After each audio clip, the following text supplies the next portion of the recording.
Hello friends, welcome to men's recipes. मैं रेशु ड्रोलिया और आज मैं बनाने जा रही हूँ बहुत ही इजी और टेस्टी गुलाब जामुन, जिसे मैंने बनाया है ब्रेड से। ये झटपट बन जाता है और खाने में बहुत टेस्टी है। तो चलिए इस रेसिपी को देखते हैं। लेकिन उससे पहले आप मेरे वीडियो को ज़रूर लाइक कीजिए, चैनल को सब्सक्राइब कीजिए और नई रेसिपीज़ की अपडेट के लिए बेल आइकन पर ज़रूर क्लिक कीजिए। ब्रेड गुलाब जामुन बनाने के लिए मैंने यहाँ पर लिया है 8 से 9 पीस वाइट ब्रेड स्लाइसेस और इसके हम एजेस को रिमूव कर लेते हैं। तो हम लेते हैं एक ब्रेड स्लाइस और इसके अब हम एजेस को रिमूव करते हैं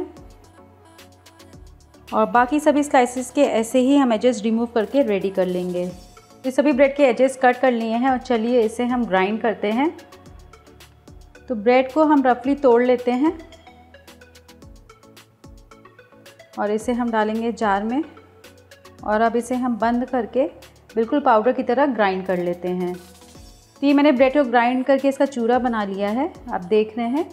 और चलिए अब इसे हम दूध के साथ पका लेते हैं।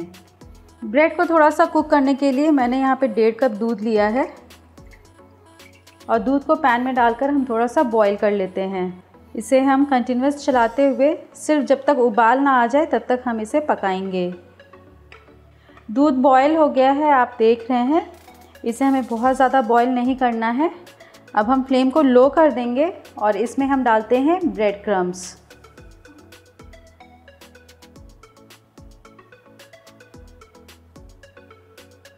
सभी ब्रेड क्रम्स को दूध के साथ डालने के बाद इसे हम थोड़ा सा कुक कर लेते हैं। तो कुक करते हुए आप देख रहे हैं ये पैन को छोड़ दिया है और बिल्कुल डो जैसा हो गया है। तो इसी समय हम डालते हैं 2 से 3 टेबलस्पून मलाई। इससे जो गुलाब जामुन है वो बिल्कुल सॉफ्ट बनेंगे और इसे हम अच्छे से मिक्स कर लेते हैं। मिक्स करके तब तक कुक करेंगे जब तक ये बिल्कुल डो जैसा ना हो जाए। तो आप देख रहे हैं मिक्सचर बिल्कुल डो जैसा हो गया है। इसी समय हम फ्लेम को बंद कर देंगे और मिक्सचर को थोड़ा सा ठंडा होने के लिए रख देते हैं। तो जब तक डो ठंडा हो रहा है तब तक हम चाशनी बना लेते हैं। तो हम पैन में डालते हैं 2 कप चीनी और साथ ही साथ इसमें हम 2 कप पानी भी डाल देते हैं। चीनी और पानी का रेशियो बिल्कुल इक्वल रहेगा और इसे हम थोड़ा सा बॉईल कर लेते हैं। तो चाशनी बिल्कुल बॉईल होने लगी है और इसी समय इसमें हम डालते हैं 2 चम्मच दूध। ऐसा हम इसलिए करते हैं क्योंकि शुगर में भी इम्प्योरिटीज़ होती है और दूध डालने से वो निकल जाती है। तो दूध डालकर हम इसे 10 मिनट तक के लिए पकाएंगे। हमें यहाँ पे एक तार की चाशनी नहीं बनानी है, हमें सिर्फ थिक शुगर सिरप बनाकर रेडी करना है। तो हम 10 मिनट ही इसे पकाएंगे। तो पकाते हुए आप देख रहे हैं जो शुगर की इम्प्योरिटीज़ हैं वो साइड में आ गई है। ये जो झाग जैसा है ये शुगर की इम्प्योरिटीज़ है, इसे हम निकाल लेते हैं और फिर जो चाशनी है वो बिल्कुल क्रिस्टल क्लियर बनेगी। तो 15 मिनट हो गया है चाशनी को पकाते हुए, हम फ्लेम को बंद कर देते हैं और आप देख रहे हैं चाशनी थोड़ी गाढ़ी हो गई है। अभी हम स्पैचुला से गिराएंगे तो ये आपको पतली दिखेगी, लेकिन जैसे ही ठंडी होगी ये गाढ़ी हो जाएगी थोड़ी सी। और इसे अब हम थोड़ा सा ठंडा होने के लिए रख देते हैं।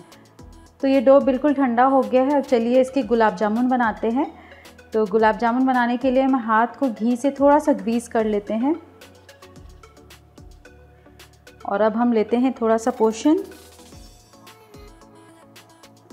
और इसे हम हाथ में बिल्कुल स्मूथ रोल कर लेंगे। तो ये एक बॉल बनकर रेडी हो गया है, बिल्कुल स्मूथ है। इसे हम रखते हैं प्लेट में। स्टफ़ करके भी इसे बना सकते हैं। तो मैंने यहाँ पे स्टफिंग में लिया है ये काजू, बादाम, पिस्ता और किशमिश लिया है, मैंने रफली चॉप कर लिया है और स्टफिंग में इसका हम यूज़ कर सकते हैं। तो हम थोड़ा सा पोर्शन अपने हाथ में लेंगे, हाथ में हम इसे रोल करेंगे और इस तरीके से हम इसे फ्लैट कर लेते हैं और बीच में हम डालते हैं थोड़ा सा स्टफिंग। बहुत ज़्यादा स्टफिंग हमें नहीं भरना है और इसे हम बिल्कुल अच्छे से फोल्ड करके पैक कर लेते हैं और इसे अब हम राउंड शेप में रोल कर लेते हैं। तो ये हमारा एक बॉल रेडी हो गया है स्टफ़ वाला। तो आप जैसे स्टफ़ या विदाउट स्टफ़ जैसा पसंद करते हैं वैसा आप रोल करके गुलाब जामुन बना सकते हैं। तो ये सभी बॉल्स बना के रेडी कर लिए हैं और चलिए अब इसे हम फ्राई कर लेते हैं।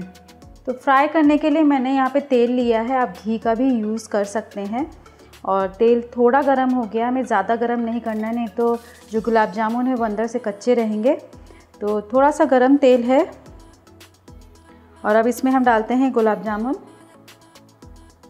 हम और 2-4 पीस डाल देते हैं।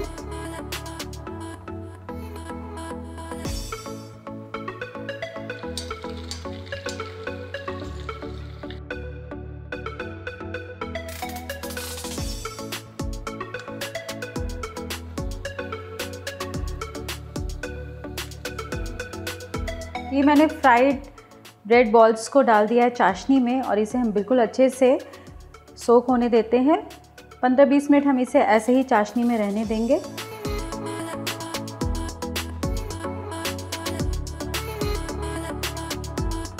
तो फ्रेंड्स, अगर आपको ये रेसिपी अच्छी लगी है तो कमेंट ज़रूर कीजिए, वीडियो को लाइक कीजिए और मेरे पेज को फॉलो कीजिए और रेसिपी को फैमिली और फ्रेंड्स के साथ ज़रूर शेयर कीजिए।